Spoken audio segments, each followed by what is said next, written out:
Assalamualaikum warahmatullahi wabarakatuh.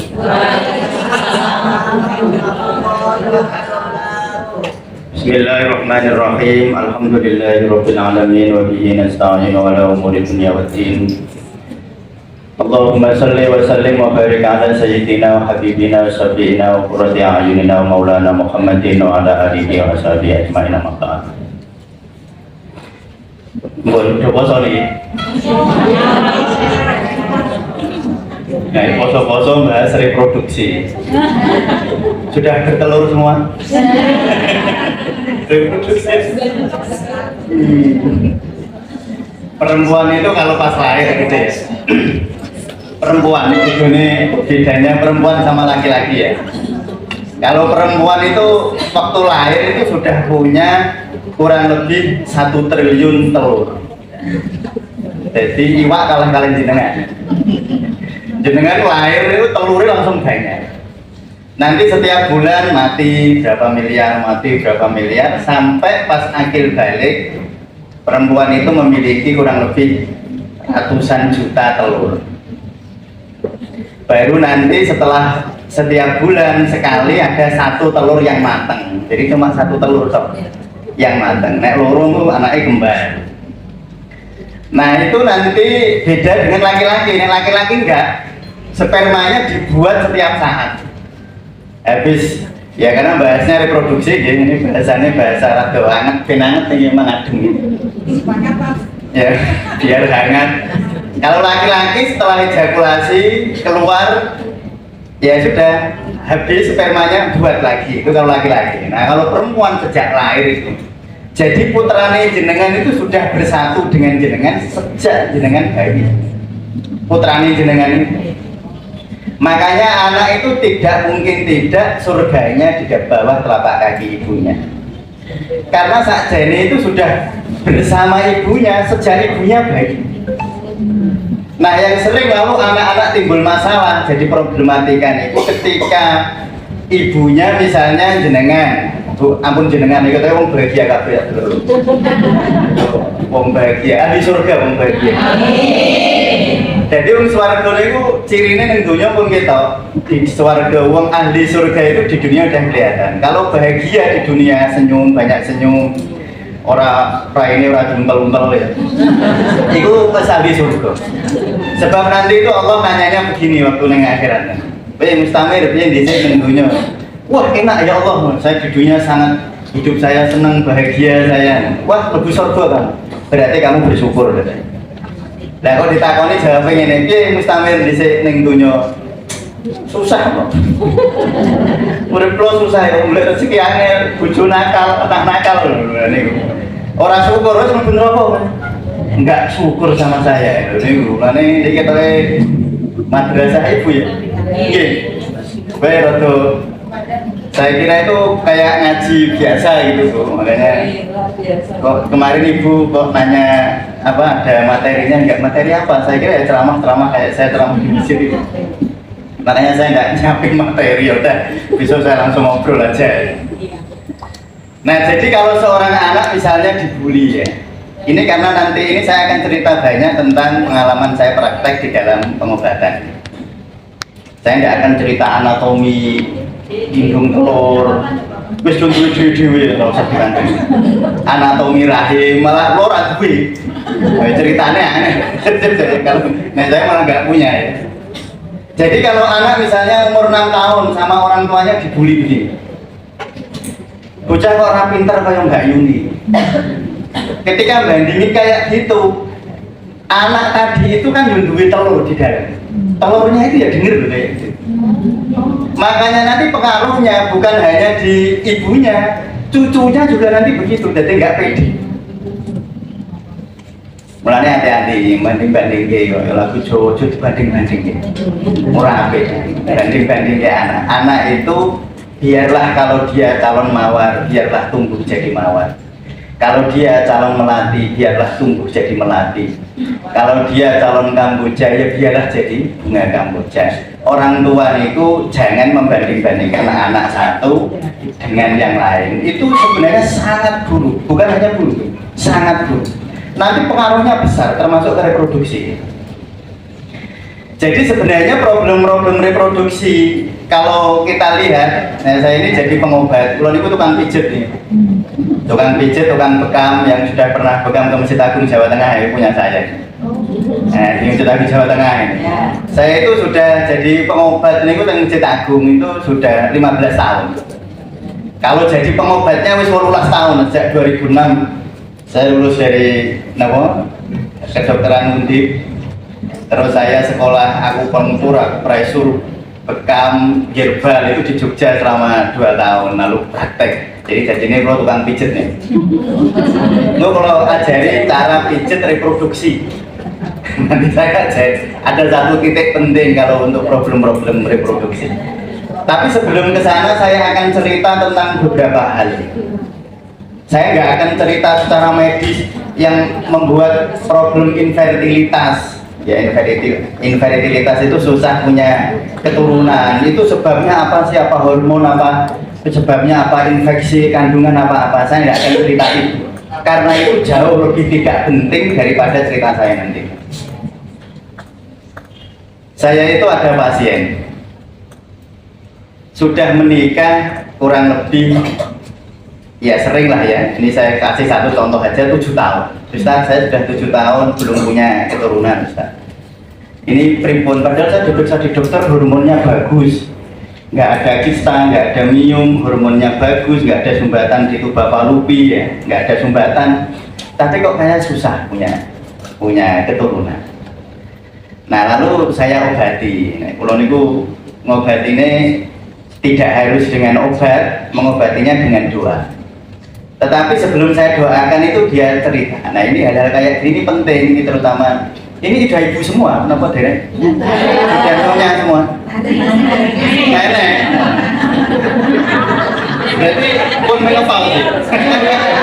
Jadi namanya ibu senior. Betul. Ini ibu malah mateng loh. Kalau santan malah enak. Nah waktu menikah dia bilang gini sama suaminya, Mas pokoknya nek urung duwe omah aku mau duwe anak. Dan itu hati-hati loh, kalau itu hanya guyon, hanya sekilas saja ben guyoni bojone itu nggak masalah. Tapi kalau dia bener-bener misalnya di benaknya takut, ngono aku urung duwe omah duwe anak, anakku tak belek ndi. Di benaknya bener-bener begitu dia bayangkan, itu kados HP nginstal Play Store diinstal. Lalu otaknya akan bilang, pokoknya nek urung duwe anak jangan ada telur matang. Nek urung duwe omah. Jadi konsentrasi. Jadi nek urung duwe omah otaknya akan bilang ke indung telur, pokoknya nek iki urung duwe omah, ojo no telur sing matang. Jadi ini instan. Jadi otak kita itu bekerja kayak HP, bisa diinstal. Tidak hanya bekerja secara mekanis seperti ilmu mesin gitu. Bukan mesin manusia itu. Manusia itu punya pikiran yang pikirannya lebih kuat dari tubuhnya. Pikirannya lebih kuat dari tubuhnya. Punya perasaan yang perasaannya lebih kuat dari pikirannya. Jadi manusia itu yang paling kuat itu perasaan. Dan makanya perasaan ini yang jadi doa. Doa itu yang menembus langit, bukan kata-katanya. Jenengan bendino niku misalnya berdoa Allahumma napa dongane bari plano kuwi marusan tenan. Dongane kita itu sehari-hari misalnya doa Rabbana atina fid dunya hasanah wa fil akhirati hasanah wa qina adzabannar. Tapi nek perasaanmu masih kecewa, memendam kesedihan, memendam kejengkelan, memendam kekecewaan, memendam kemarahan, iri dengki, dendam kesuma, itu dungan nempel ini toh, nggak bisa nembus langit. Soalnya malaikat itu yang didengarkan rasa, bukan kata-kata. Jadi malaikat mendengarkan rasa, bukan mendengarkan kata-kata. Itu 3 status WA. Mulai dungan itu yang paling penting ngerasani. Makanya jenengan cuma senyum sama orang ketika lihat anaknya lewat, jenengan senyum, ya Allah matur suwun. Anak mulo kok jenengan paringi anak seindah ini pun donga. Dan itu lebih penting daripada jenengan dongake ben bengi, ya Allah berilah anak saya manut sama saya ini kudungan jenengan dungo egois malaikat jengkel emangnya nek manut gue terus sampai nu kan senengane dungane iki lho nun saya kok senengane dungane dongake anak ya Allah mugi-mugi anak kula manut kalih kula iki makane lu itu siapa bukan manut mek kowe iki wis bener ya Allah mugi-mugi anak kula manut engko gelem sekolah teng mriki manut kalih kula mugi-mugi gelem karo kae ojo karo calone sing iki. Emangnya pilihan jenengan mesti bener. Lho ngoten niku jenengan donga tapi malaikat juga gegeten kalau jenengan. Jewer. Donga kok ngono, donga elek. Rumangsane wis bener, mulane ojo. Dan nanti saya cari nggih cara ndongake anak tanpa harus berkata-kata. Wong saniki niku orang tua sekarang itu kebanyakan nasihati anak. Wong kula niku bendina ada tamu ke saya, anak iso nakal beli. Kula critani. Iki rada kanu nggih. Mungkin kata-katanya agak kasar. Ada anak SMA datang ke tempat saya sama bapak ibunya, sama papa mamanya. Ustaz, tolong anak saya diruqyah. Saya itu tukang ruqyah. Iya, saya tukang ruqyah. Jadi orang menduga ruqyah itu musir jin ya. Malah mendobol. Ora ana ruqyah musir jin, ruqyah itu tatmainul qulub. Ruqyah niku menenteramkan jiwa, mboten musir jin. Gayane musir jin ora jin. Apalagi musir setan, lebih ngoyo-woro. Setan ora iso diusir yo. Niki lho setane pirang-pirang. Lho kula bareng ya setan ono. Dadi ngusir setan gedabus yo. Enggak percaya saya dari dulu. Saya tukang ruqyah 16 tahun ruqyah orang.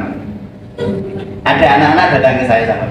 Ustaz, nyun sewu anak saya ini setahun ini nggak pernah manggil papanya dengan sebutan papa. Mudangi nyun sewu nggih asu. Mudang bapaknya itu asu. Saya tanya sama adiknya ini, sama adiknya. Dik, kenapa dik kamu kok manggil papa kayak gitu? Ya tanya sama anjingnya. Begitu loh. Ini udah cowok, mungkin ibu itu pikirannya anak ibu kelebon setan, kelebon jin. Padahal ini menurut kulo biasanya yang kelebon jin bapak ibu ini. Guyonan kulo. Ini apakah bagaimana cara kita ngandani? Bocah kayak gini biasanya overdosis nasihat.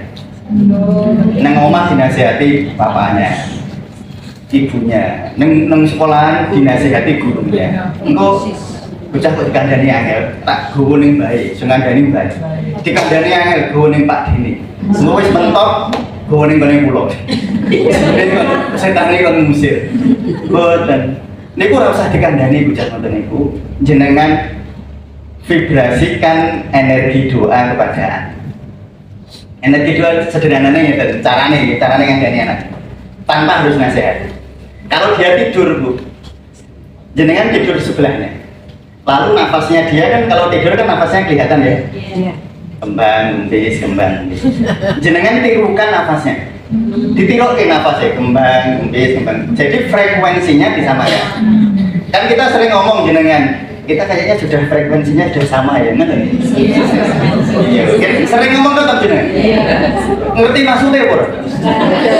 Menurut saya ya, saya bahasanya agak kasar. Kalau yang rembang soalnya. Jadi bahasa saya agak kasar. Tentang yang rembang. Bukan kan masuk.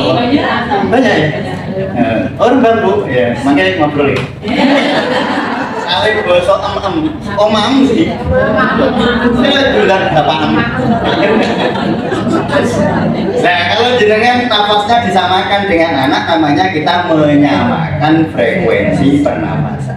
Kalau sudah sama, ya udah nasihati, tangannya dipegang. Kalau jenengan bisa megang denyut nadi bagus, sambil dipegang denyut nadinya jenengan pegang. Terus nang hati niku matur kalih Gusti Allah. Ya Allah, Gusti anak-anak kula gadahane jenengan ya Allah, mboten gadahan kula. Sing nglairke mboten karepe kula juga gitu. Ndak karepe jenengan niku. Ya jenengan dolanan asik-asik terus dadi ngono. Nggih to, kan mboten karepe jenengan. Nggih. Karepe Gusti Allah pirodah saking ya sudah, nanti ketika jenengan pun ngoten, getaran jantung anak kita itu sami kali getaran jenengan. Nanti nek bangun dia maaf ya Ma, gitu langsung paling begitu. Jadi jangan kita ini terlalu sering ini nyuwun sewu wong ngaji kadang-kadang ngene. Iki ngaji paling elek. Luwih apik balik mulai rusak ngaji ngono iki. Ngaji kepengen mulai untuk menghakimi orang lain. Ya wis ngaji sak lelek ngaji. Jadi ngaji kok kene terus mulai ngandani iki lho. Misale kula ngomong ngeten. Dalam ilmu pengobatan timur ya, marah mengganggu liver, takut mengganggu ginjal, cemas mengganggu lambung, sedih mengganggu paru. Yang paling bahaya nomor 5, egois mengganggu jantung. Itu yang paling bahaya. Nah terus ono tonggone loro jantung, terus ngaji ngene iki. Terus mulai ya, wong iku egois paling. Ngaji ngomong. Jembar ngaji ya cuma ngaji itu memperbaiki diri. Nanti dini ada orang lain minta dinasehati, mau ngaji ini apa mbak? Nah, itu jenengan ngasih. Jangan untuk menghakimi orang lain. Kalau ngaji menghakimi orang lain, nanti jenengan salah atau hati. Mulanya ngaji madrasah ibu nih bu. Sing paling hasil nganggo sop hasil niku nek jenengan balik bahagia berarti ngajinya hasil. Nek jenengan ngaji boleh ini balik mulai hatinya rekoso boleh kok rekosone kaya ustaz ngomongin ra jelas berarti jenengan balik ngono ngajine gagal total gatot pokoknya gagal total ngaji kok ngono. Ngaji niku fungsinya membahagiakan diri kita sendiri. Nek jenengan bahagia, maka orang lain bahagia. Makanya ada sering orang saya ditanya, Ustaz bagaimana cara saya membahagiakan orang tua saya? Pripun Ustaz? Kalau kamu bahagia, orang tuamu akan bahagia. Jadi hadiah terbaik bagi orang tua adalah kebahagiaan anak-anaknya gitu. Makanya jenengan bahagia niku anaknya yo seneng kok.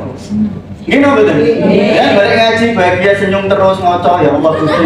Aku bersyukur tenang aku nesu ambil urungku sampai saya udah nesu loh. Ini pun jenengan bahagia, anaknya yang mesti alhamdulillah ibu wis insan. Nah, itu kan apa? Itu makanya jenengan yang kepingin membuat orang lain bahagia, bukan dinasehati bahagia yo nak yo, bahagia yo pak yo. Kalau saya nasihati bujune jenengan ketika bahagia, maka suami jenengan insya Allah bahagia. Tapi nek jenengan merengut aja, mas angel. Nah, jadi ngoten itu ketika ibunya tadi saya ajarin begitu, terus dicoba. Seminggu kemudian saya dimarah. Ustaz, alhamdulillah tadi malam anak saya manggil pertama kali manggil suami saya dengan sebutan Pak. Niku betul dikandani, memang pun kalau larang ada ini, ojo dikandani. Anak itu ketika dikandani nompornya ngeten, ibu menghakimi saya seakan-akan sing salah digone kula seakan-akan aku kebak setan. Jadi digone ustaz kon rukyah. Lah melih niki wonten contoh melih. Nyun sewu nggih kalau ada contoh yang mungkin mirip ya nyun sewu. Ana wong iki bojone minggat. Sing lanang minggat. Itu tanggane kula sing sampangan. Ibunya ini PNS, anaknya 2. Bojone pelayaran kan pulangnya itu kadang-kadang setahun 2 kali. Sudah 2 tahun nggak pernah pulang karena katut wedoan. Sudah 2 tahun datang ke saya nih ibunya, Ustaz tolong bojone kula diputer giling. Puter giling mau Jawa bengone balik nih. Sing ini muter giling. Lah kene pun kados dukun kula. Kalau ini urusan kedokteran tapi pun dukun sakti. Wong dagangannya ora laris gone-gone kula. Ustaz kula dodolan pecel kok ora laris Ustaz. Kula dodolan omah mboten payu-payu sertifikate gone-gone kula. Jaluk nuwuk. Ya mung jenenge donga nggih sakit mawon jenenge donga. Yo asen mbuh yo mbuh. Lah itu si ibu ini bilang wah aku udah sakit mbak nek puter giling. Saya bilang begitu. Lah terus pripun Ustaz? Jenengan nek manut kula nggih kula iso ngandani, tapi nek jenengan jaluke puter giling bojone niki kula ora wani, kula mboten sakit. Kula niku ora iso. Terus pripun Ustaz? Saya tanya, Mbak jenengan cinta enggak sama suami? Cinta Ustaz. Baik nasi goreng produksi gitu. Tapi ini nanti berhubungan. Belum atau jaminan gitu.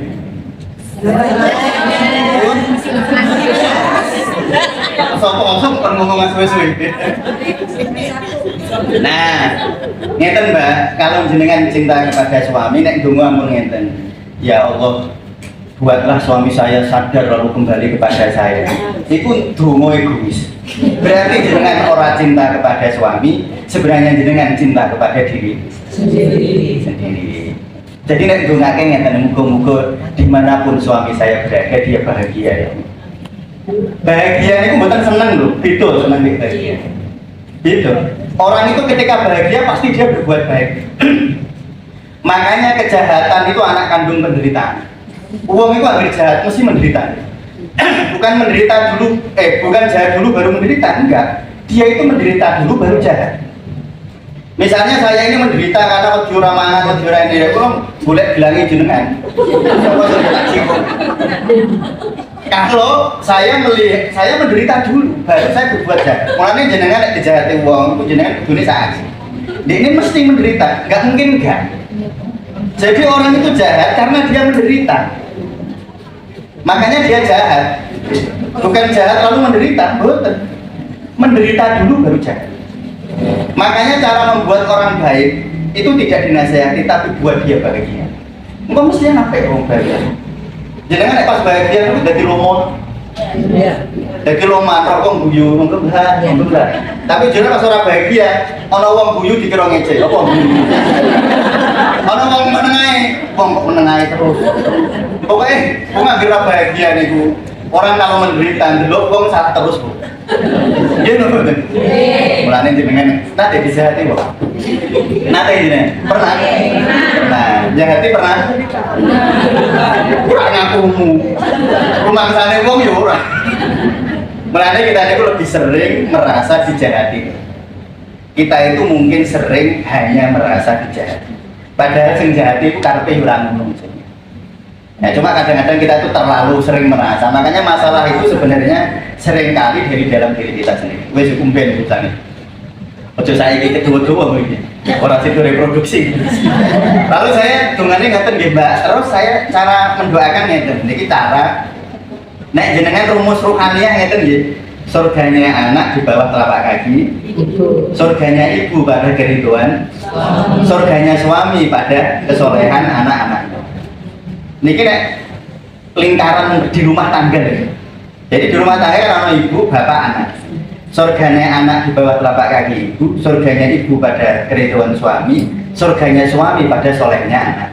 Maka nanti di akhirat itu banyak ayat nggak jadi masuk surga karena anaknya nggak soleh. Nah ibu-ibu malah betul tanggung jawab nih.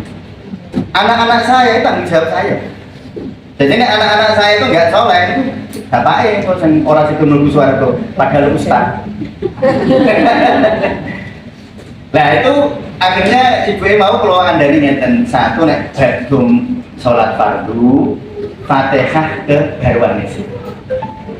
Di Fatihah jadi nek Fatihah itu aja Fatihah anak sih, Fatihah garwane sih. Surgane jenengan itu garwa. Maka suami jenengan Fatihah. Terus didongake, mugi-mugi dimanapun dia berada ya Allah dia bahagia. Lalu didongake anaknya yang pertama Fatihah, terus anak kedua, terus baru dirinya sendiri. Kalau kita sebagai anak misalnya, saya sedang berantem sama mas saya misalnya ya, itu kan berarti siklusnya adalah siklus saya sebagai saudara mas. Maka saya kalau Fatihah diplorin, tidak langsung mas saya yang saya anggap bermasalah. Karena surganya saya, surganya mas itu lho niku ibu. Maka kalau anak niku naik Fatihah ibu isi. Saya doakan ibu saya moga-moga bahagia. Lalu setelah ibu bapak, baru saya Fatihah. Terus baru anak-anak, baru saudara saya, baru Mas, Mbak Yu, saya, terus apa adik, baru saya. Niku carane ngoten. Karena mau rumusnya itu surganya anak di bawah telapak kaki ibu. Surganya ibu pada keriduan suami, surganya suami pada solehnya. Nah kalau seorang bapak itu kok punya apa namanya, kok ingin mendoakan keluarga, sing Fatihah anak-anak isi. Sebab surganya bapak itu anak. Di Fatihah anak pertama, anak kedua, lalu di Fatihah garwane, baru Fatihah dirinya. Caranya ngoten. Makanya wong loro badan itu ngoten lho jadi. Kok ono anak ibu marine angel, misalnya sakit, ada orang sakit, kok apa sembuhnya susah. Niku obatnya kalau dia seorang anak, obatnya ibu ini. Mulanya kalau itu sering ada bayi nangis rewel, datang ke tempat saya di telepon, Ustaz tolong anak saya itu nangis terus kalau malam. Padahal diperiksa dengan dokter anak, di buatan penyakitnya, buatan panas, buatan denda, buatan demam, sudah dipijeti dukun bayi, juga pijeti ngeten-ngeten untuk nangis terus. Ini ku jenis yang bermasalah ibu ya. Kalau ibu gelisah, denyut jantung ibu dibaca oleh denyut jantung anak. Mesti ibu gelisah. Mulanya saya kalau tambah ini ibu ya. Ini ibu saya kalau suwuk. Boten gitu. Dia kalau tuh nggak jadi mereka nggak tentrem aja nih mbak.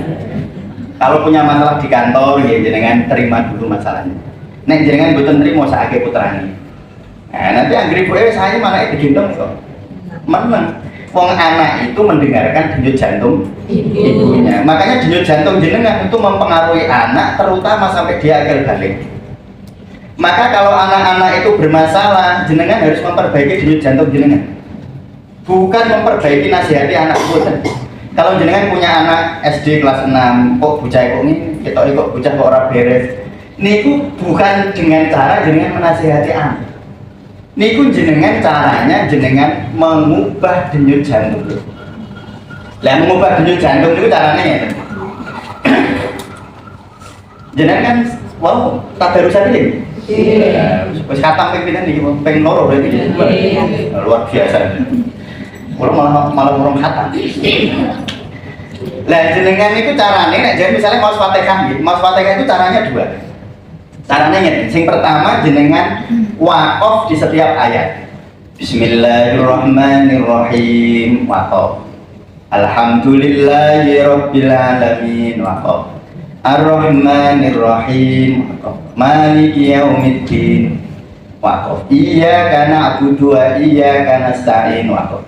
Ihdinas siratal mustaqim waqaf. Siratal ladzina an'amta 'alaihim ghairil maghdubi 'alaihim waladdallin.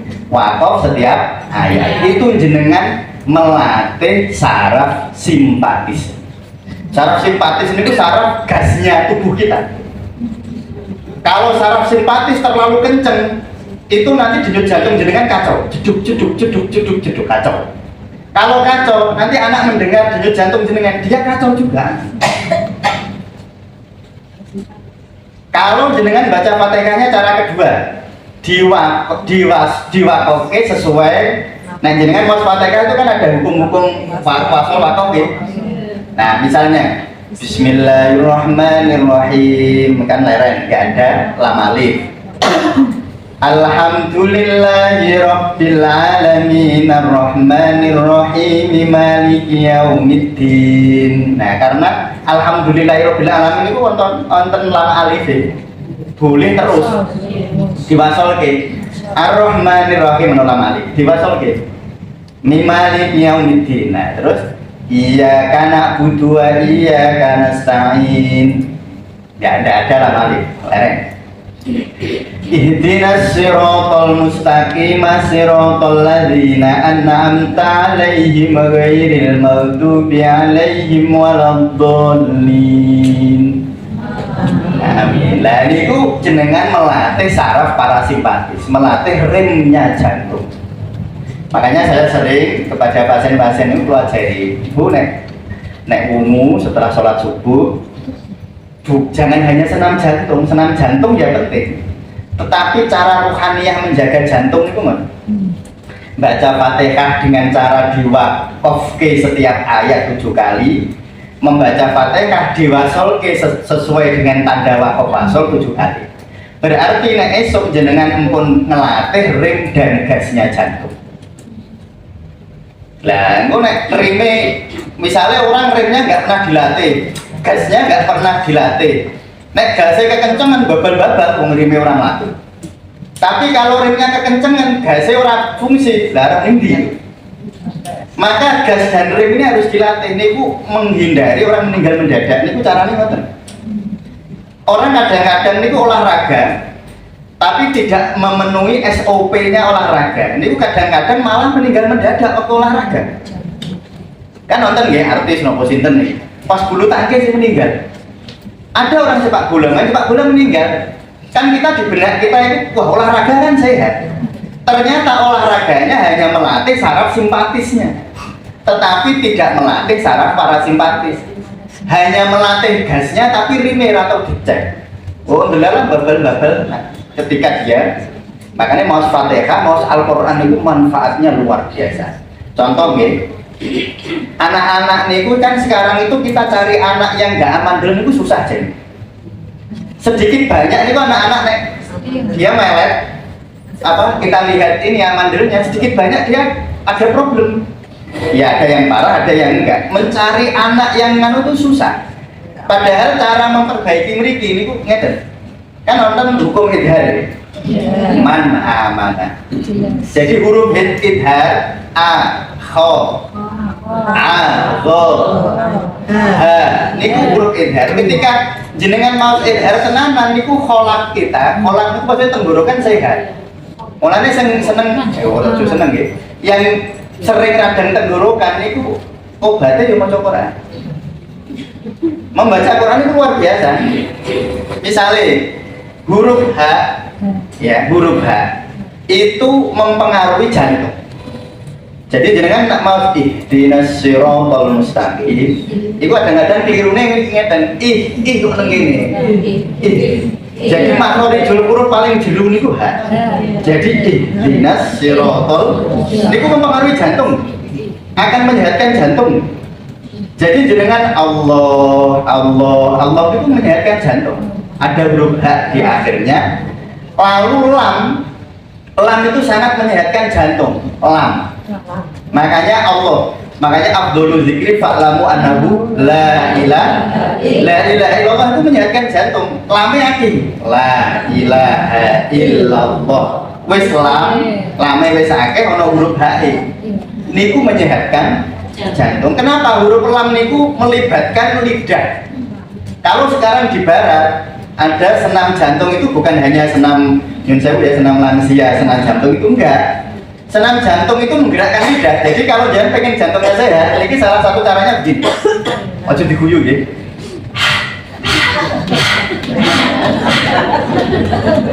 Niku cara menyehatkan jantung.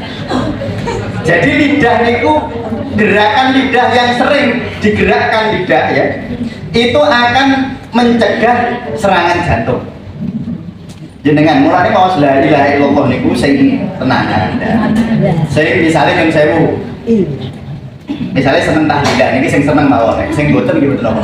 Jadi misalnya afdholul zikri fa'lamu annahu la ilaha illallah. Niku alon-alon ya.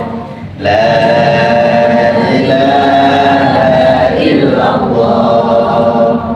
La ilaha illallah. La ilaha illallah.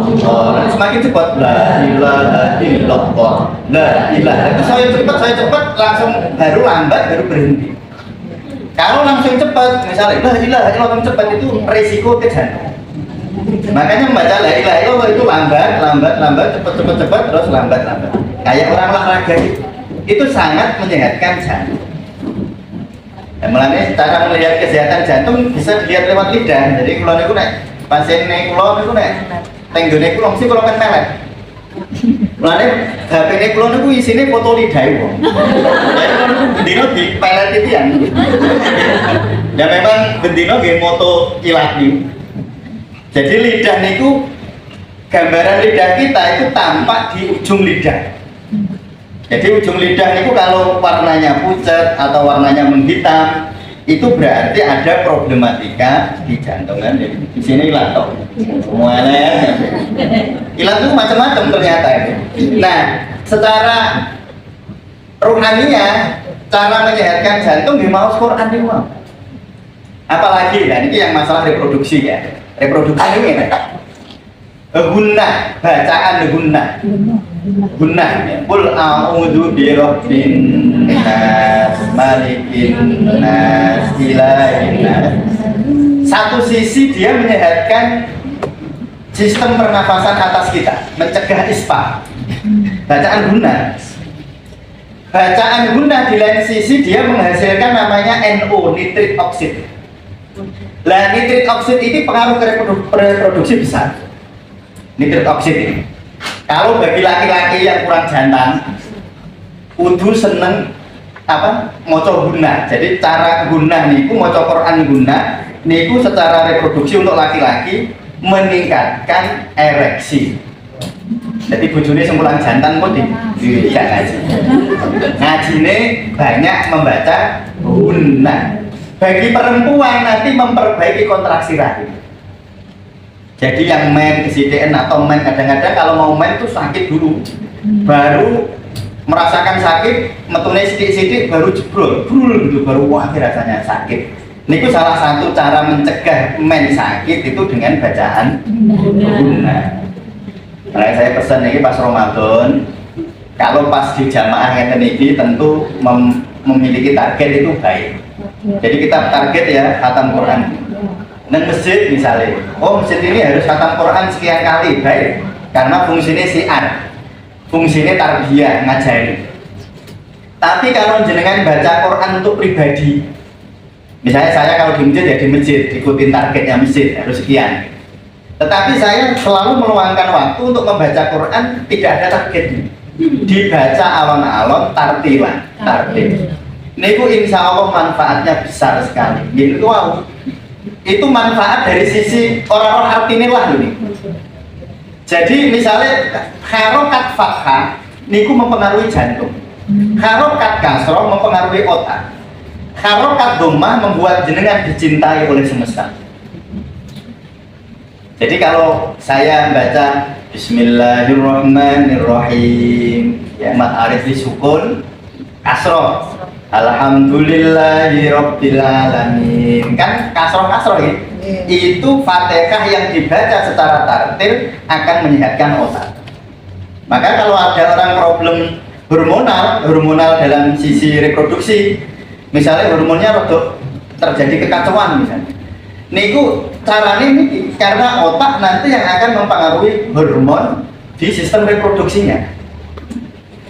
Membacanya, jadi kalau ingin memperbaiki hormon, niku membacanya sing kasroh. Yasin wal Qur'anil Hakim innaka laminal mursalin ala siratim mustaqim gitu. Kan kasroh. Kalau fathah abasa wa tawalla an ja'ahul a'ma kan fathah. Sabbih isma rabbikal a'la alladzi khalaqa fasawwa walladzi qaddara fahada walladzi akhrajal mar'a. Itu fathah. Niku mempengaruhi jantung. Kasroh mempengaruhi otak, fathah mempengaruhi jantung, kalau dhammah mempengaruhi sekitar, mempengaruhi dunia di sekitar kita. Dan jenengan ora gampang dicopot nyamuk misalnya. Ya biar suami mencintai jenengan. Ya nanti jenengan dijadikan princess di rumah. Itu caranya membacanya banyak dhammahnya. Qul ya ayyuhal kafirun la a'budu ma ta'budun wala antum a'biduna ma a'budu wala ana a'bidum ma abattum wala antum a'biduna ma a'bud. Ini kan banyak dhammahnya. Nah ini jenengan dudulan kok rapate laku. Kadang-kadang kita itu kelirunya begitu. Misalnya jenengan dodol pecel. Ora payu jenengan nesu karo pecel. Pecel. Didol dino utuh ora mung tuku. Jenengan itu marah kepada wasilah rezeki. Yo aneh. Wong rumus rezeki niku sederhanane ngeten. Napa? Syukur niku sing marahi rezekine tambah.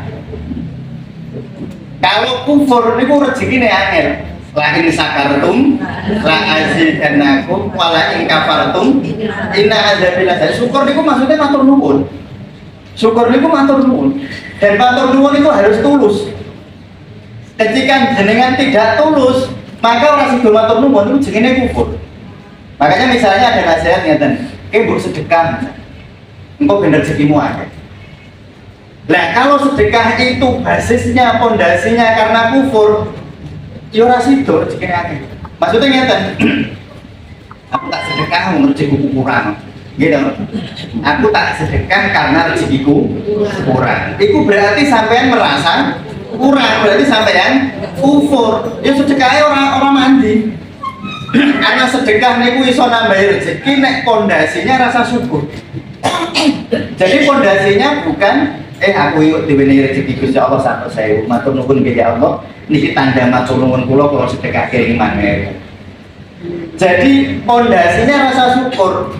Kalau pondasinya kufur, mbok sedekah piro ayo gak akan menghasilkan lain sakartum la azidannakum kok metune la ing kafartum. Itu akhir ya Allah, aku akhir Jumat itu wis masak 20 nasi nggo apa Jumat berkah. Lah kok rezeki kula sithik terus.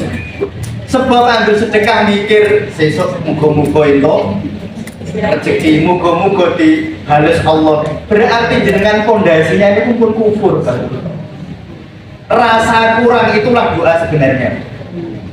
Kalau jenengan hidup merasa kurang, maka akan kurang terus. Kalau jenengan hidup sudah merasa cukup, maka akan ditambahi Gusti Allah. Niku rumusnya. Nah carane pripun wong kula niki mang urip kula susah. Lho jenengan nek syukur niku gak usah nyukuri sing barang gede-gede wae angel. Jenengan nek syukur tentang rumah niku wah aku alhamdulillah di omah. Bareng ngono roh tanggane botone teko, semene teko, asem dene omahe arep ditambahi. Lho jenengan ora sida syukur. Jenengan syukur wah aku tuku jilbab, wah wis seneng. Bareng ngono tanggane tuku jilbab wae aku.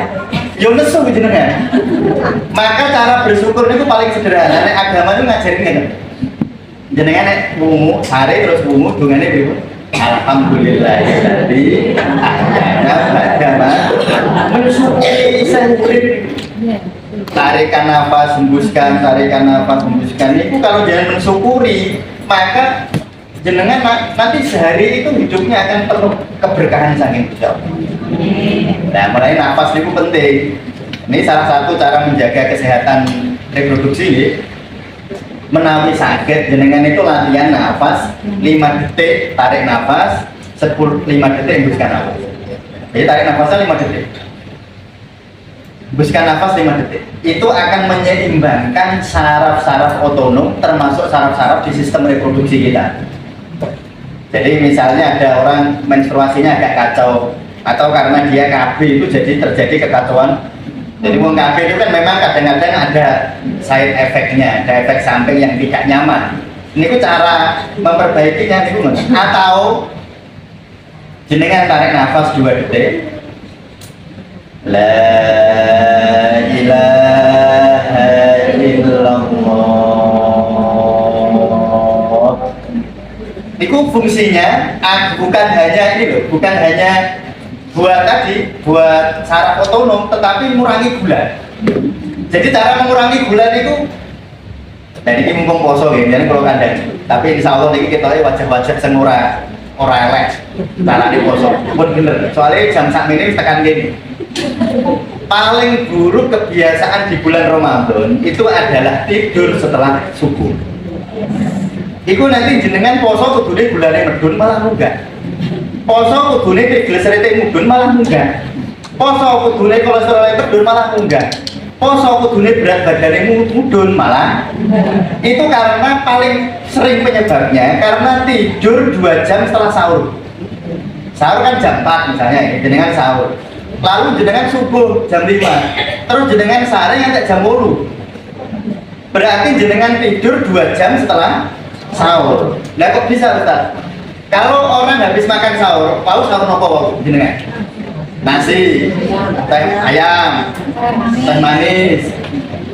Nah jenengan sahur itu maka 2 jam setelah sahur level gula darah jenengan pasti tinggi. Jadi jam 6 itu level gula darah jenengan sangat tinggi. Lah pas tinggi harusnya dipakai gerak, harusnya dipakai ubah. Mbok masak, mbok nyapu, mbok isa-isa, mbok mujeti bojone. Mujeti. Ane bojone kula aja turu, Bun, mujeti aku ae. Wah, mujeti kula. Nah, atau nek iso olahraga. Niku pas level gula darah tinggi, maka dipakai gerak. aman. Tetapi kalau jenengan dipakai tidur, gula darah yang tinggi ini akan diubah menjadi glikogen dan diubah menjadi sel lemak. Jadi lemak, triglycerid, niku paling banyak asalnya itu bukan dari sate, boten, gorengan, boten, boten lemaknya. Yang membuat triglyceridnya tinggi itu karbohidrat yang terlalu tinggi. Kalau karbohidratnya tinggi dipakai gerak nggak masalah, tetapi kalau nggak dipakai gerak, ya jadi lemak, jadi triglycerid. Ya nggak tahu, kolesterol triglycerid nonton betul. Jadi niku lemak niku kalau triglycerid niku ibaratnya lem kayu, kalau kolesterol lem kertas. Mulanya lem kayu niku biasanya dia triglycerid itu biasanya sangat sulit dikurangi karena dia seperti lem kayu, kuat sekali. Terus jenengan atau satu. Jadi kalau pas sehari, kalau pas puasa seperti ini, jenengan nopo kurang lebih jam 5, jam 7 jangan sehari. Misalnya turunnya ini, lah monggo naik bagi sehari. Jangan habis subuh. Nah ini tuh. Nah saya akan kembali ke reproduksi. Saya akan cerita satu hal lagi.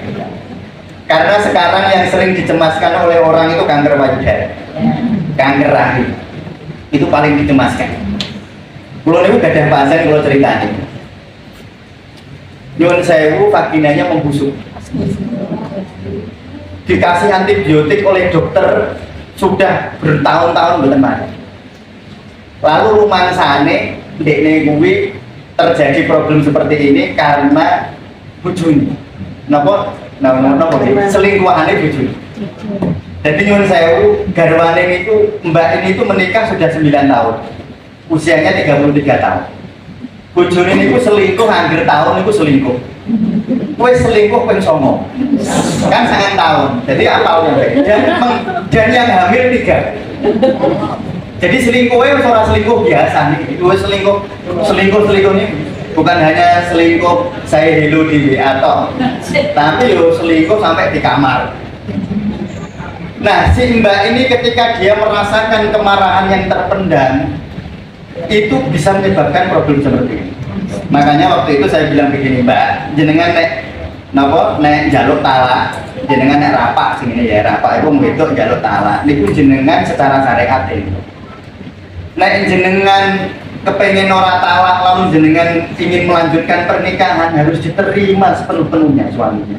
Jangan berada di dalam kebimbangan terlalu lama. Itu sangat berbahaya. Jadi problem kanker rahim, kanker payudara itu sebenarnya makanya jadi takon dokter sampai di ujung jagat gak ada yang tahu penyebabnya. Penyebab kanker payudara orang gak ngerti. Kanker rahim sebabnya apa? Orang ngerti. Sebabnya itu sebab batin sebenarnya. Konflik batin yang dibiarkan terlalu. Maka si mbak ini problemnya di reproduksi begitu. Makanya terus saya bilang begini, ini uniknya, cara penyelesaian ini unik memang. Bukan Ustaz, saya bilani anak saya. Dia jenengan bilani anak, jenengan terima bujune, jenengan pun nasihati garwane pun bolak-balik to, Mbak. Pun saniki jenengan diterima suaminya apa adanya. Terus jenengan memang niatnya itu niat saya melanjutkan pernikahan niat apik, dinengko bojone ngene-ngene jenengan harus siap. Memang garwane jenengan apa? Mun pengso. Tapi uniknya nih ngeten. Beberapa bulan setelah mbaknya ini hatinya didamaikan gitu. Dia tidak marah lagi kepada suaminya. Ya wis lah bojoku wis ngono ya wis. Enggak marah betulan lho, betul dimpet memang enggak marah betulan. Nek saya dimpet berarti saya masalah. Uniknya ketika orang menerima apa adanya, bojone terus telepon kula. Ustaz katanya istri saya dia berobat ke tempat jenengan. Oh nggih Mas. Kula pengen ketahui jenengan Ustaz. Terus dia datang ke tempat saya, Ustaz saya pengen tobat, dosa saya sudah banyak. Istri saya katanya sudah cerita, ini belum cerita, sudah cerita ke saya, sudah cerita begitu. Ini waktu itu ada satu perempuan yang masih hamil, dia milih dia. Maksudnya bukan suaminya, bukan istrinya. Tapi mbaknya ini hebatnya begini, ini menurut saya ya betul usah ditiru nek ora iso. Ustaz saya mau suami saya apa namanya, saya terima permintaan maaf suami saya, kan kepengen minta maaf lalu kepengen digatoki kali pulau nasihatin kan. Syaratnya satu, anaknya nanti kalau lahir yang merawat saya. Ini gue udah hebat ya. Kalau kayak kaget, kok mau cara dia menyelesaikan. Sebab nanti kalau ini anaknya ini kan, ini 3 kali hamil itu digugurkan terus, dan uangnya dari mbaknya ini. Yang saya belum garwane ini buatan kerja. Selama ini buatan kerja. Berarti nek menten itu, nek menghamili itu yang jalur duit bojone untuk menggugurkan. Dan dia si mbak ini kan merasa berdosa karena sudah membunuh janin beberapa kali kan dari uangnya. Maka saya tidak mau lagi Ustaz. Bojone kula harus siap dengan segala resikonya. Bocah kuwi kudu lahir nanti yang merawat saya. Niku berarti ikhlas tenan, niku pun pelong tenan. Dan ketika artine pelong ngoten niku, lho, infeksi vaginanya hilang sendiri. Yang tadi membusuk. Jadi baunya memang busuk sekali. Ya saya memang dibawakan beberapa contohnya ya, saya tidak baunya, tidak membau ya. Tapi memang baunya busuk. Kecuali saya dokter objin, makanya nanti saya periksa. Jadi baunya busuk sekali, busuk cerita yang Mbak Edi ini cerita. Nah itu salah satu penyebab problematika itu tadi. Ada lagi ya kan? Ada mbak-mbak lagi.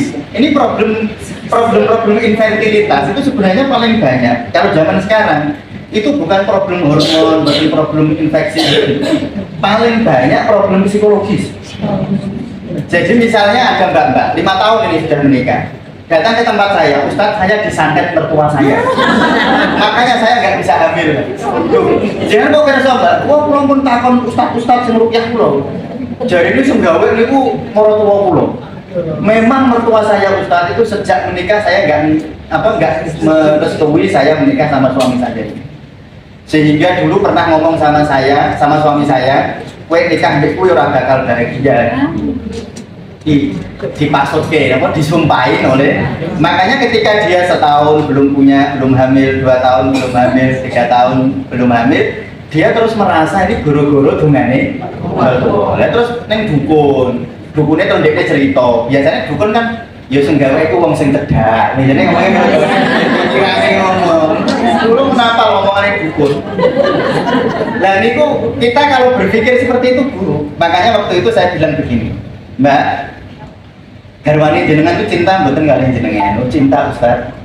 Walaupun ibunya nggak setuju, suami saya tetap, walaupun saya sudah lama juga belum punya keturunan, suami saya tetap mencintai saya. Terus saya tanya begini, sing lairke garwane jenengan sinten, Mbak?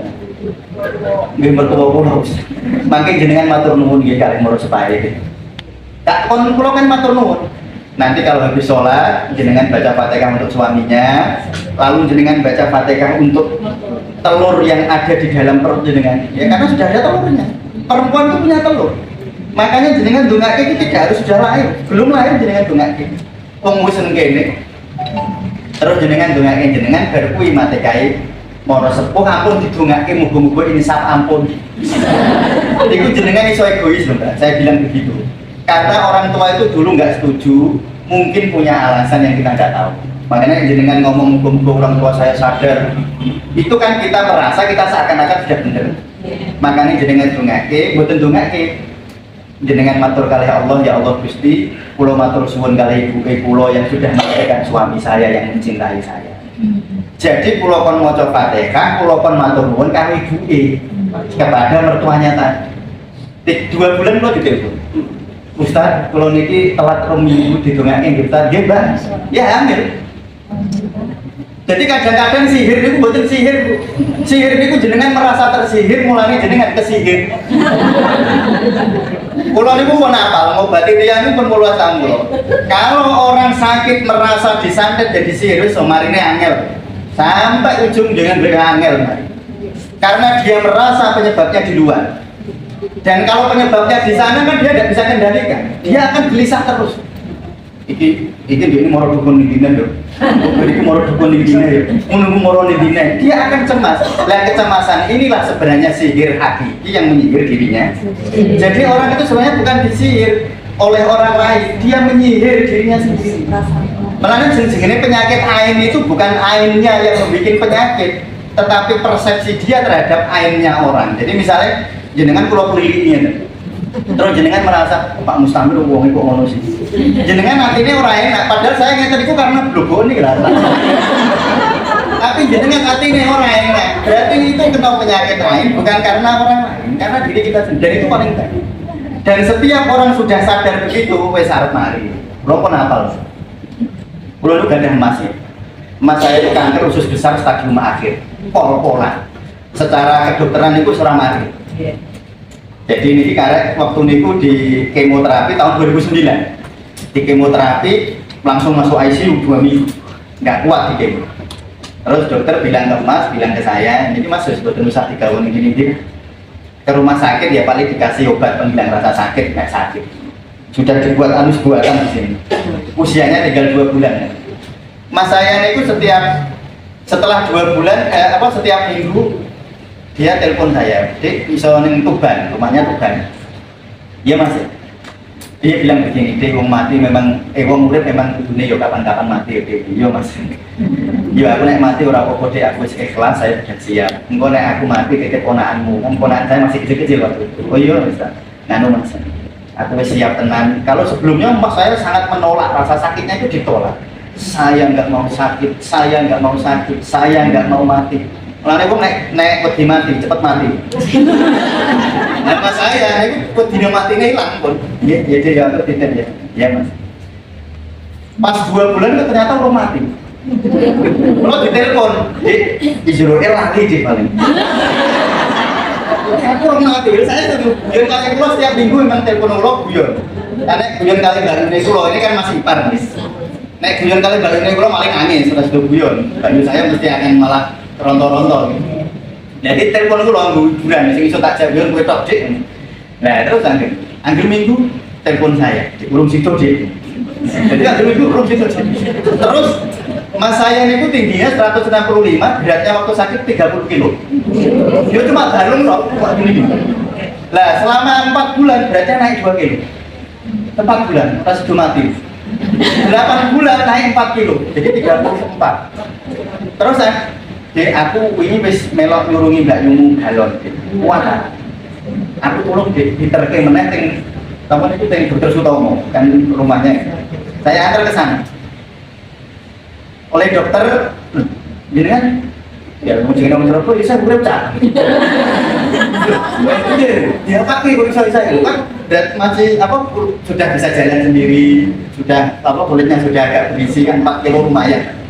Terus sama Mas ini, mawon intinya Mas saya itu kepengen dioperasi meleh dibalik ke anus buatannya.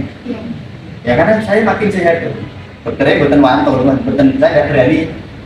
Harus kalau seperti itu harus diperiksa ulang semuanya, tapi nggak bisa pakai Jamkesmas seperti dulu zaman Pak SBY kan ada ya.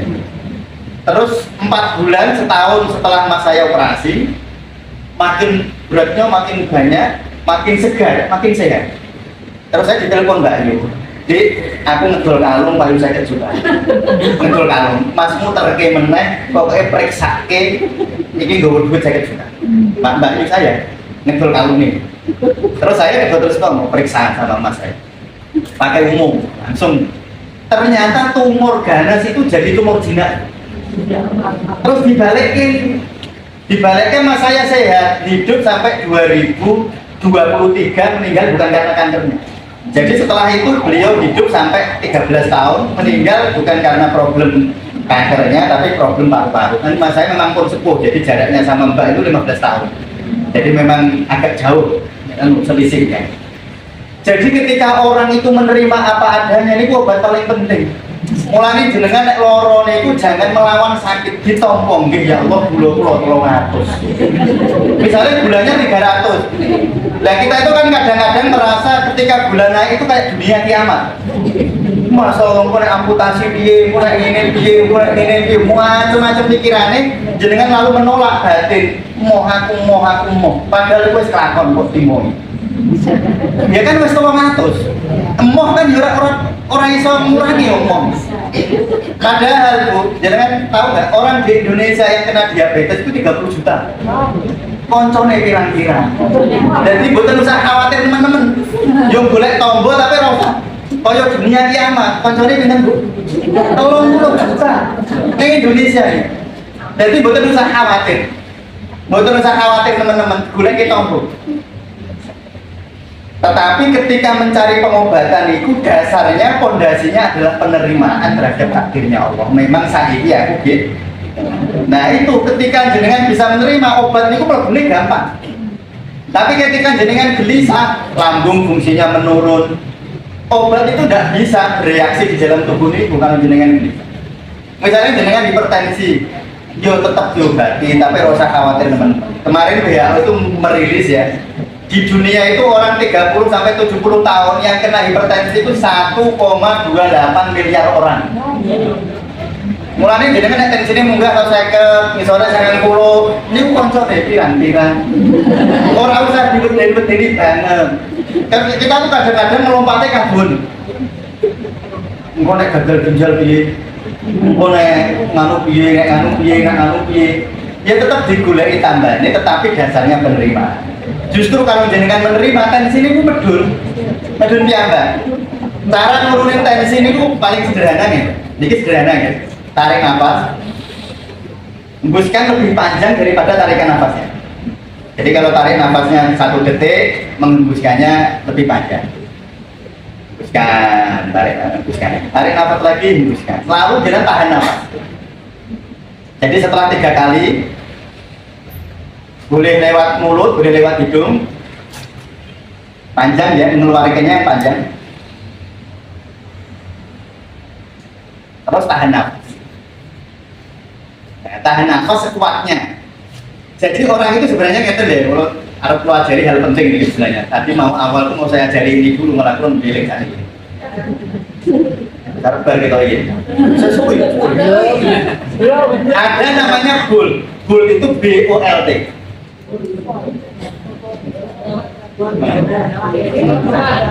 Oke, Budi ya. BOLT. Body ya, oksigen level time.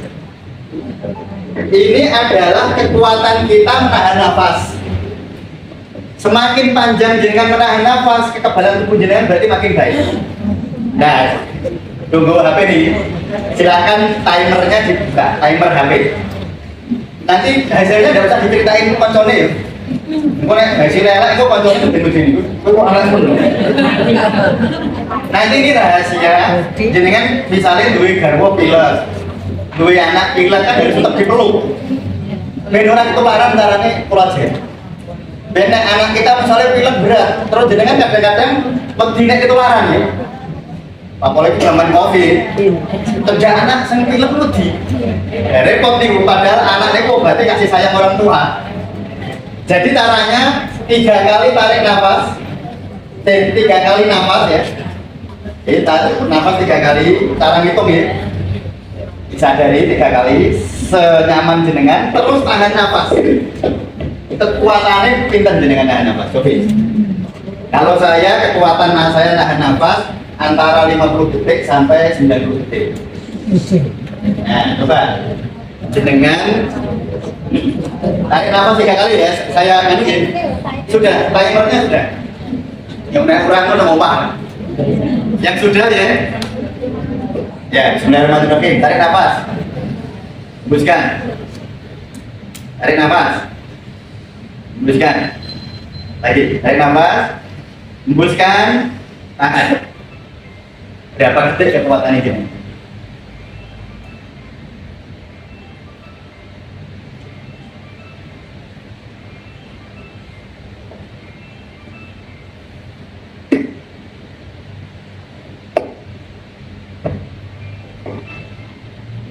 Setelah anu dihitung, dieling-eling kekuatannya kita.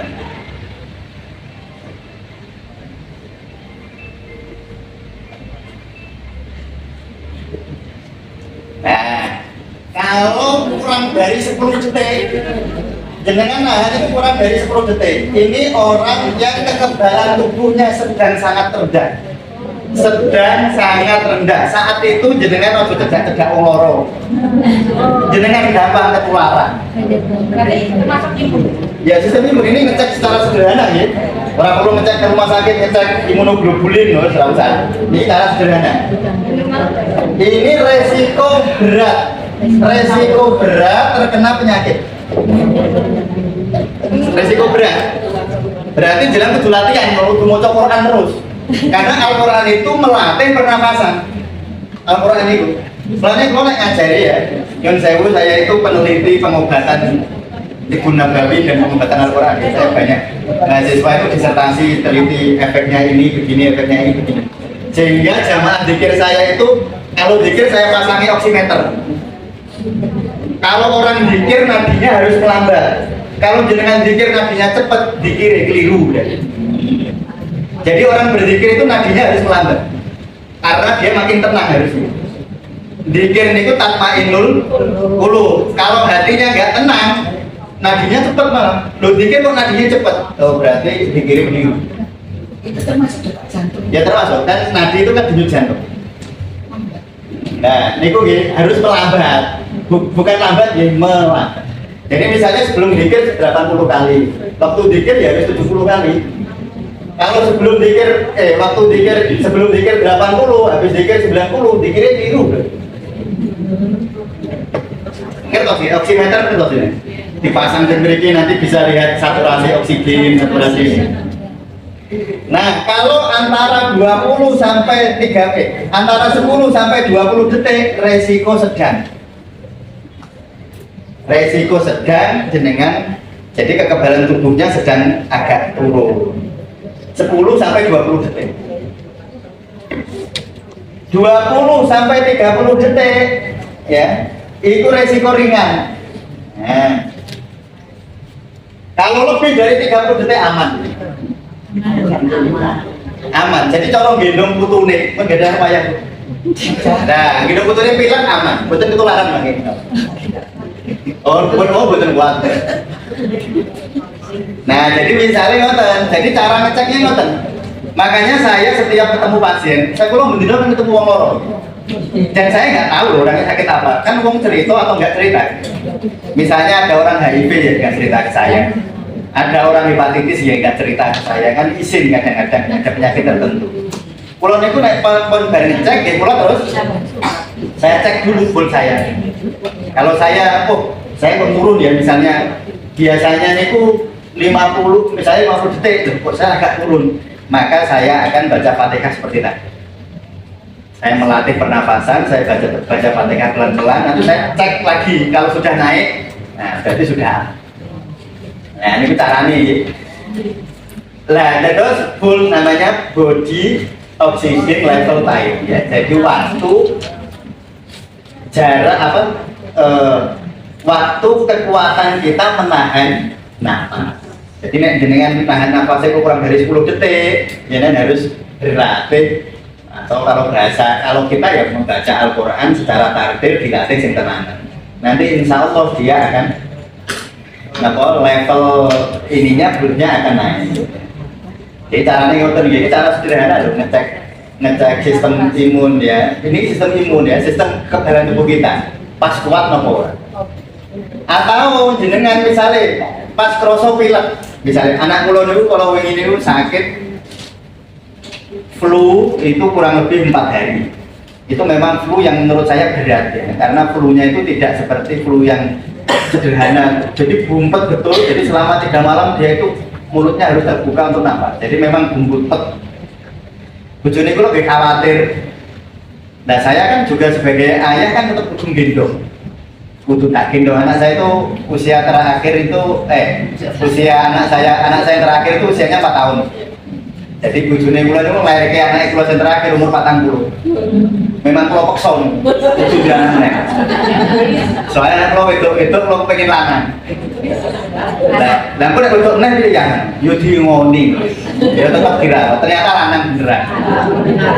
Nah terus, kemarin sakit 4 tahun kan, tetap waktu sakit kita harus memeluknya, tetap harus dipeluk, tetap harus dicium, dan itu beresiko nular. Nah kalau jenengan kroso Arab kan arti lah. Jenengan itu nak iso ngatamke juz amma insyaallah ras do bilang. Juz amma. Atau jenengan ora khatam, misalnya cara sederhananya Tarik nafas 2 detik, hembuskan 4 detik. Tarik nafas 2 detik, hembuskan 4 detik. Kurang lebih 10 menit jenengan ngoten. Mangke mboten sios pilek. Ya batuk sama.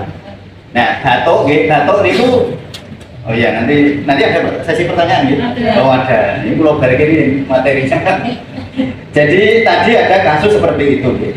Jadi ini ada beberapa kasus. Nah, ada lagi kasus ini saya dulu contohkan pulau pasien-pasien ini pulau. Ada kejadiannya kan. Ada mbak-mbak nikah. Lalu selama 2 tahun dia datang ke tempat saya karena belum pernah berhubungan seksual. Sudah nikah tapi tidak pernah berhubungan seksual. Awalnya itu ceritanya suami saya tidak bisa memasukkan, ya tidak bisa penetrasi. Ya saya nggak bayangin macam-macam. Cuma waktu itu orang cerita panane memang awalnya gitu. Mau diterapi secara mau dibekal atau mau dipijit. Memang kita terapi tetapi tetap nggak bisa. Akhirnya mbaknya cerita kalau mau berhubungan itu vaginanya tuh kenceng jadi tidak bisa masuk, spasme vagina. Jadi otot vagina itu kenceng jadi tidak bisa masuk. Jadi pintunya kalau ditutup kenceng.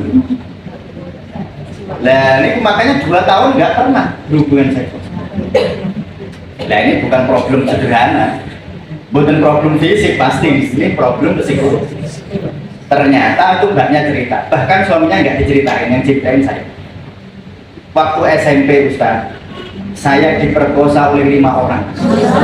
Jadi dia SMP kelas 3 gitu, ini wong desa. Dia itu dijak koncone lanang, lalu digawa di kebun tebu. Di kebun tebu sudah ada 4 orang di sana nunggu 5 orang. Dia sudah mau diperkosa, yang saya selangkangannya sudah begini kan. Lalu dia itu dua kali bisa Allah, ya Allah lindungi saya. Waktu itu tubuhnya kayak batu gitu. Jadi kayak batu ya, kayak orang dihipnosis gitu. Dia kayak batu sehingga kenceng ini nggak jadi diperkosa. Nah itu lalu disimpan karena yang saya sebaiknya jenengan yang gue anak perawan, dia anak. Kalau dia ceritakan tentang hal seperti itu, jenengan jangan merasa tabu. Kalau dia nggak pernah cerita malah repot betul. Nanti akan jadi problematika kesehatan yang luar biasa. Jadi paling bahaya itu kan kekerasan seksual sebenarnya. Karena kekerasan seksual itu di masyarakat kita dianggap tabu, anaknya nggak pernah cerita. Yang saya guru nih misalnya ada melakukan tindakan yang nggak senonoh sama dia nggak berani cerita. Saudaranya mungkin malah nggak berani cerita. Saya tuh punya teman di fakultas kedokteran. Dulu waktu laki-laki ini disodomi oleh pamannya. Nah sekarang dia mau menikah itu nggak bisa. Jadi dia nggak bisa jatuh cinta kepada perempuan. Itu bisa problem kayak gitu. Nah terus dia cerita seperti itu. Sekarang setiap mengalami mau berhubungan seksual, dia selalu mengingat peristiwa seperti itu dan tiba-tiba ini langsung seperti itu, seperti waktu dia diperkosa. Dan itu harus diresiki namanya jinnah. Jadi qul a'udzu birabbin nas, malikin nas, ilahin nas, min syarril waswasil khannas, alladzi yuwaswisu fi sudurin nas minal jinnati. Jinnah itu bukan jin. Jinnah itu luka batin. Jinnah itu bukan biasanya ahli tafsir itu nafsiri jin wedo. Kalau saya sih nggak nyalain, tapi saya punya pendapat jinnah itu bukan luka batin, bukan jin, bukan makhluk. Jinnah makanya pakai tak marbuto. Itu maksudnya jinnah adalah luka batin yang tersimpan terlalu lama. Dan biasanya itu soal-soal seksual karena dianggap tabu, mereka tidak berani cerita. Nah, ketika ini dia cerita kali pulau ini pun plong dan langsung lari. Karena dia nggak pernah cerita sama seorang pun, nggak pernah cerita. Apalagi garwane. Kan mungkin takut dianggap perawan meneh, mungkin takut begitu. Jadi ketika cerita ke saya, cuma cerita, cuma mau cerita. Itu malamnya dia, Ustaz, alhamdulillah tadi garwane sing WA kula. Setelah pijet kita bisa berhubungan. Padahal bukan karena pijetnya, bojone cerita kali kula tentang peristiwa semacam itu. Namanya jinnah. Ada lagi jinnah yang unik nih. Ada ibu-ibu duwe loro gatel. Kalau harus dibekam gatel hilang. Atau minum obat dokter gatel hilang. Tapi nanti gatel lagi, gatel. Setelah beberapa kali terapi tenggene kula gatel berulang-ulang, akhirnya Kalau nyuwun dirupiah Ustaz, ibu-ibu ini, mbak-mbak janda umur 37 tahun. Oke mbak, nanti saya rupiah, saya doakan. Nah, waktu rupiahnya mbak ini ku cerita. Nah, ini peristiwa seperti ini sering nggak diceritakan kepada orang lain, mungkin kepada keluarga dia malu atau gimana, sehingga itu menjadi jinnah.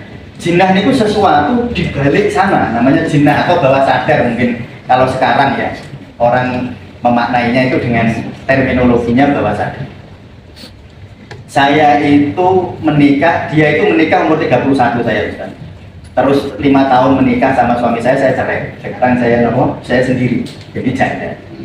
Tapi waktu umur 29 tahun, waktu saya masih sendiri, saya niku seneng karo wong lanang sendiri bojo. Jadi, nah suatu ketika dia sama wong lanang niku wau pun gak ada bojo sama dia itu ke hotel untuk ya berzina. Nah ketika di dalam hotel digerebek sama satpam hotel dan istrinya. Nah waktu digerebek buka lawang nyun sewu, dia ya mungkin setengah telanjang atau telanjang. Nah sama istrinya tadi dibilang begini, dasar wong wedok gatel. Kamu merebut suami orang, kowe arep rebut bandane bojoku kan ngono ya ceritanya. Dia itu mangkel. Walaupun yo ngerasa salah, tapi disebut cewek kan. Ini mbak ini sakjane wong apik menurut saya ya. Cuma untuk hal seperti itu mungkin dia terjebak. Dasar wong wedok gatel itu terngiang-ngiang di sini. Dan saya itu mangkel, Ustaz. Saya jengkel karena saya disebut mau merebut hartanya dia. Wong hotel itu yang bayar saya. Kalau kita ke hotel yang bayar saya, bukan suaminya dia. Nah makanya saya itu jengkel, pikiran mau merebut hartanya dia. Kata-kata saya mau wedok gatel itu terngiang-ngiang terus. Di benak saya itu terngiang-ngiang. Dan ini dari loro psoriasis namanya ya, kalau bahasa medis namanya sakit psoriasis. Itu orang loro gatal karena stres. Jadi kalau orang psoriasis mau neng dokter ini obatnya obat tenang, obat gatal. Karena kalau dia tenang, gatalnya hilang. Tapi kan beresiko minum obat tenang terlalu lama. Nah itu, jadi ketika orang mau bercerita, terus saya bilang begini mbak, jenengan itu paling seneng krungu nopo, paling seneng sholawatan. Oh ini mbak walaupun pernah gitu ya seneng sholawatan. Di sholawatan ini, misalnya Sallallahu ala Muhammad. Mbak makin jangan bagi sari nyetel YouTube.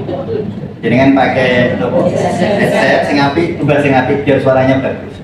Nanti jenengan mendengarkan itu. Jadi karena dia terngiang-ngiang, kalau mau tidur itu terngiang-ngiang dasar wong wedok gatal. Padahal sudah 8 tahun yang lalu.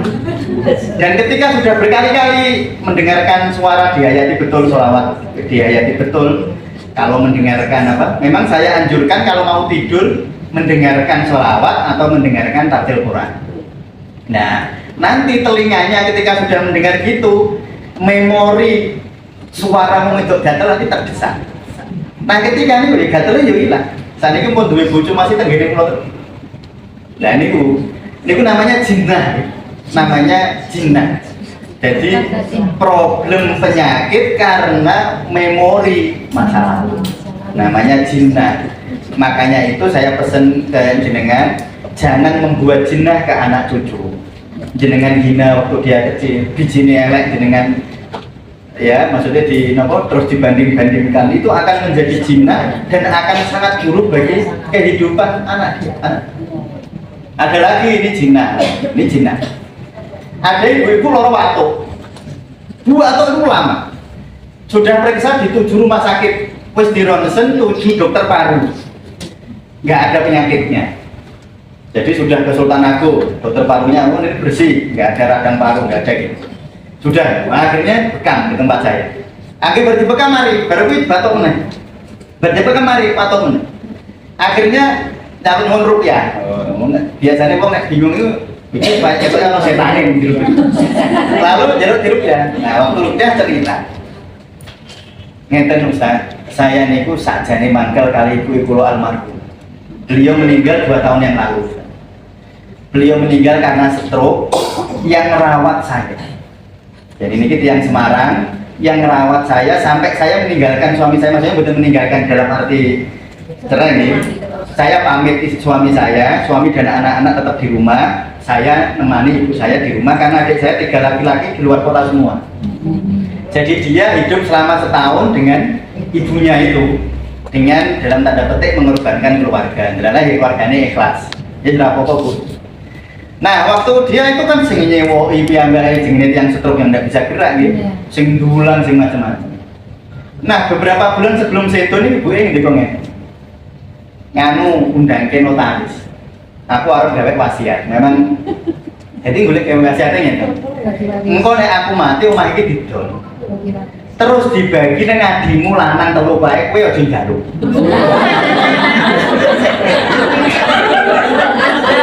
Jadi menurut ibunya kan mungkin ya saya nggak nyalain ibunya, mungkin ibunya pendapatnya dia ini harus gimana kurung ya kan, saya nggak tahu ya, saya juga nggak penting juga tahu.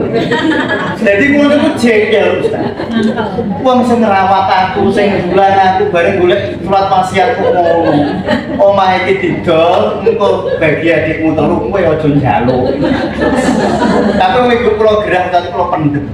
Mantel kula niku saya pendam. Nah ketika ibu saya sedo, sudah benar 3 bulan kemudian, sudah secara hukum sudah mau dijual, walaupun belum terjual, tapi sudah mau dijual, adik-adiknya sudah lumes. Akhirnya ibu niki merasa mangkel, rasa mangkelnya itu tersimpan di sini, walaupun secara intelektual saya sebenarnya nggak apa-apa, tapi di sini tuh nggak bisa.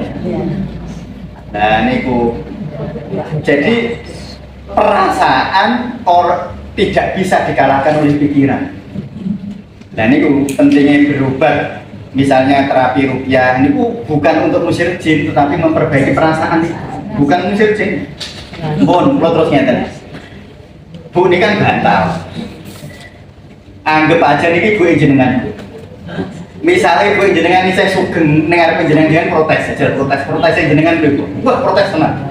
Ibu itu nggak adil. Wah aku bisa ngerawat ibu. Sudah gini ibu kok nggak pernah menghargai, wah macam-macam musuh sampai bantalnya dipukul-pukul. Wah ini namanya katarsis kalau dalam bidang psikologi. Terus ibu nangis bantalnya dipeluk. Nyun sewu ibu ya aku nesu karo ibu. Ngono lah setelah nesu ngoten kan plong mati ini. Pun bengi-bengi kalau telepon Ustaz, saya ini nggak batuk, didoakan nggak batuk terus Ustaz. Loh ternyata betul batuk. Namanya apa niku? Jinnah. Ada lagi jinnah ini juga persoalan seksual ya. Jadi jadi ada ibu-ibu 76 tahun kena kanker liver, kena kanker payudara.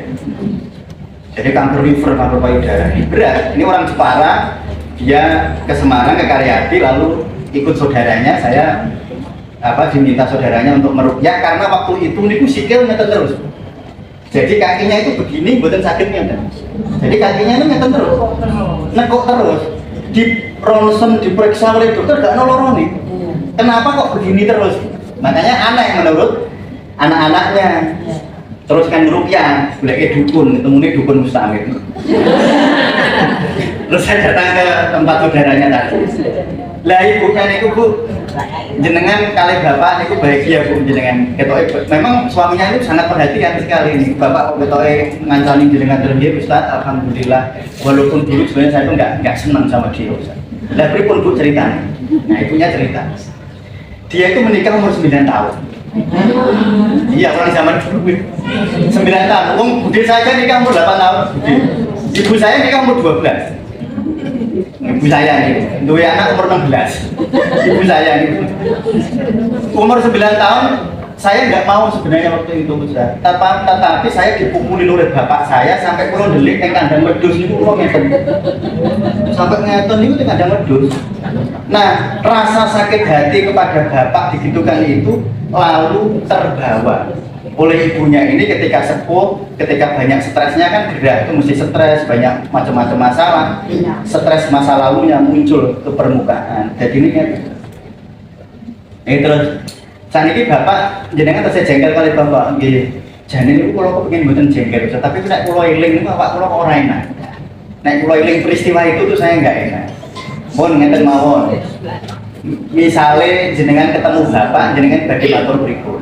Nah, terus Pak aku itu ora seneng Pak karo iki karo kang iki Pak, sampai kok musuh-musuh ini Pak, sampai nangis ceritanya itu sampai monggo kowe jenengan cerita bapak niku napa pun sedo pasti dia menerima jenengan nesoli ora apa-apa.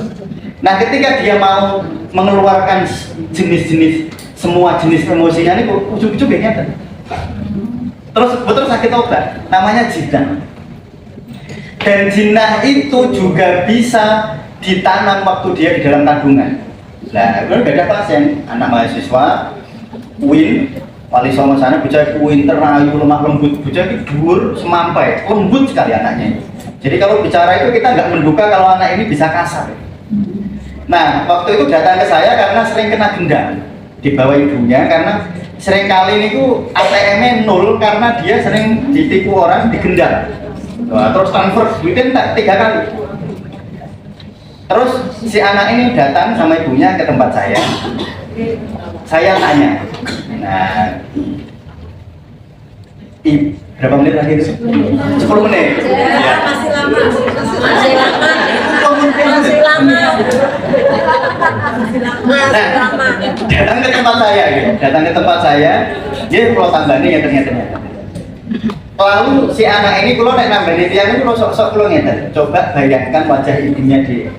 Bagaimana kan bahagia kan membayangkan wajah ibu ya Ustaz, saya bahagia. Waktu saya suruh membayangkan wajah ayahnya tiba-tiba mendelik. Jadi tiba-tiba wajahnya itu mungkin kalau orang melihat itu kayak kerasukan.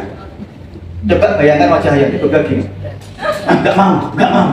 Bayangin wajah bapak saya, ayah saya. Loh, kenapa saya bilang gitu? Apakah ayah jahat? Enggak, ayah saya enggak jahat.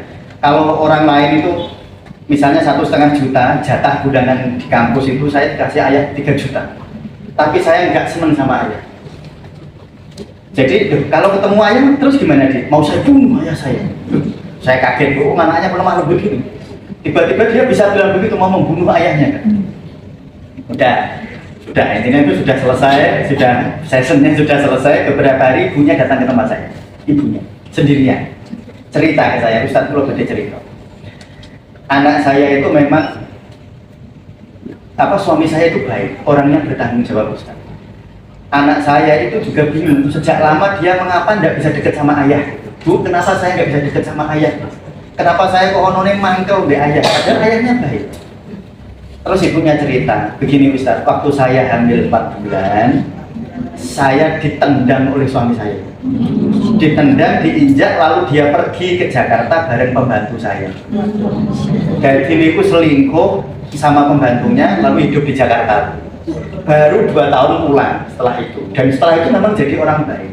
Tetapi ingatan anak tadi di dalam kandungan, ketika si ibu jengkel tadi, ketika ditendang, muangkel, dikhianati mungkin, dan rasa mangkel itu mengalir di dalam darah. Rasa mangkel ini jenengan jengkel, dendam, iri dengki, darah jenengan itu buruk sekali. Buruk. Itu bukan hanya, jadi darah buruk itu bukan hanya kolesterol, asam urat, trigliserid. Mulai Kanjeng Nabi dawuh setan itu mengalir di dalam darahmu, itu maksud ini. Bukan setan dalam artian makhluk wangi ngenaluni jenengan.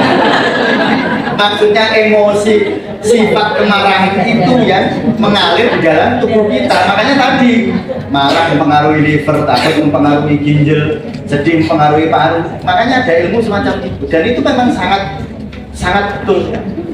Nah, terus lalu saya bilang ke adik, kan terus beberapa kali datang ke saya.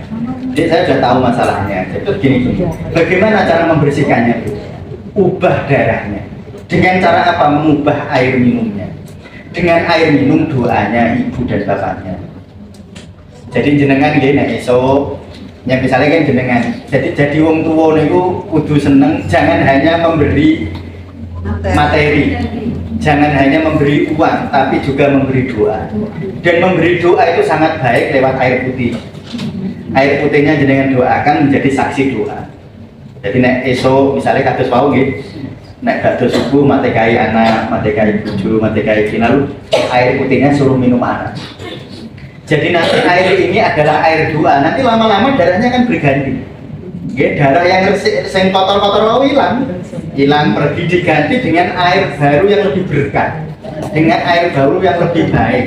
Nah ini ketika ini diganti airnya lama-lama ya terus bisa mencintai Bapak. Nah kalau begitu memang tidak mudah, tidak seperti ingatan waktu lahir. Kalau waktu bayi itu betul-betul menyatu dengan darah. Mulane iki nek ngaji bapak-bapak kula nek ngandani tenanan nek bojone jenengan pas hamil, sayangi sepenuh-penuhnya dan setotal-totalnya. Bukan hanya demi istri tetapi demi anak. Karena itu sangat penting sekali. Nah ini udah kadang-kadang bojone hamil ketok elek malah lunga. Hamil itu kalau sudah dia elek udah diayu jarine iki. Nah itu kadang-kadang bojone malah menyakiti dan itu sangat berbahaya dan bagi anak menjadi sangat berbahaya. Sehingga namanya itu napa? Jinnah. Mulane allazi yuwaswisu fi sudurin nas minal jinnati. Nah, kalau jinnahnya sudah sejak kecil memang harus kita ubah dengan cara mengubah biologinya. Salah satunya ya tadi dengan air doa. Jenengan kalau masih makan ya misalnya mau apa namanya masak nopo-nopo jenengan sing air doa itu nanti insya Allah darahnya akan berganti dengan darah yang sehingga tidak menyatu lagi ke darah jinnah itu. Mulanya di dalam hadis itu ngeten. Inna fi jismi bani adam mudghatun idza soluhat jasadu kullu idza fasadat jasadu kullu. Di dalam diri anak Adam itu ada mudghah, ada segumpal darah. Nek apik maka apiklah seluruh tubuhnya, jika buruk-buruklah seluruh tubuhnya. Jasadu kullu ala wahyal qalb, itulah hati. Mulanya pengobatan juga kesehatan bukan hanya soal reproduksi. Menjaga kesehatan secara keseluruhan itu adalah dengan cara menjaga hati kita. Makanya jadilah orang soleh, jangan berpura-pura solehah. Jenengan jangan berpura-pura solehah. Niku dan sangat bahaya betul berpura-pura solehah. Berpura-pura bahagia itu juga bahaya betul. Berpura-pura bahagia itu jenengan memendam rasa sakit di dalam dan nanti dia di dalam akan terjadi dinamika yang luar biasa. Makanya harus ada satu waktu jenengan mengungkapkan perasaan dan paling baik mengungkapkan perasaan itu di hadapan Allah Subhanahu. Jadi sesekali jenengan itu tahajud matur kali Gusti Allah, nggih ya Allah, kula sakjane nggih mangkel kali bojone kula. Tapi saya di depan anak-anak harus berpura-pura mesra, berpura-pura lakoni ya Allah teman-teman. Tidak harus diakui di depan orang banyak, enggak usah. Nanti jadi banyak masalah, Pak. Wah, kesempatan di ini kita duwe bojone. Saya tak nyedai malah ngoten mangis. Bahaya malah. Jadi caranya niku matur kali Gusti Allah atau duwe kanca sing apik, punya teman akrab nek cerita ora enggih. Jadi jenengan cerita sama dia bukan untuk mencari jalan keluar, ya untuk tadi menyampaikan mengeluarkan jinnah yang unek-unek di dalam hati yang buruk tadi. Jenengan bisa cerita. Tapi ceritanya kudu ambek wong soleh karena emosi terakhir, emosi itu ibarat sampah, dibuang sembarangan yo salah, disimpan terus ya salah, harus dibuang pada tempatnya. Tempat paling baik itu samudra. Mulane samudra lautan itu jenengan paringi telek sak trep tetap suci. Samudra itu begitu dan samudra cinta itu nama Allah Subhanahu wa taala. Maka tumpahkan semua kegelisahan jenengan, adakan waktu, sempatkan waktu untuk menumpahkan segera gelisah itu di hadapan Allah Subhanahu. Ditulis nek arep salat niku jenengan tulis dulu jengkel kali sinten hari ini. Kula jengkel kali bojone kula nggih nanti disebut satu-satu. Kula jengkel kali niki ya Allah tiyang kok ngeten iki jenengan ungkapkan di hadapan Allah. Sehingga nanti itu residu-residu atau sampah-sampah yang buruk di dalam kita, di dalam diri kita itu bisa keluar. Betul-betul nek cara diresiki niku betul-betul resik. Bukan hanya ditutupi. Kalau ditutupi, lama-lama kalau tubuhnya kuat nggak masalah. Tapi kalau tubuhnya nggak kuat, sudah menjelang 60-70 tahun, tubuh sudah melemah. Makanya nanti banyak muncul tamu-tamu penyakit gini. Dan itu seringkali bukan hanya salah makan, bukan hanya salah olahraga, bukan karena salah pikir dan salah rasa. Jadi penyakit itu yang paling akeh itu malah salah pikir dan salah rasa. Saat ini. Mulanya banyak penyakit itu nek ning rumah sakit, ning dokter gak temu penyakit. Tapi kok rasane loro. Nah niku, lah kadang-kadang kita berpikir instan iki goro-goro sihir, goro-goro setan, jenengan terus nyalahke setan. Ini saya kira cekap semacam kalau ada setannya jawab monggo.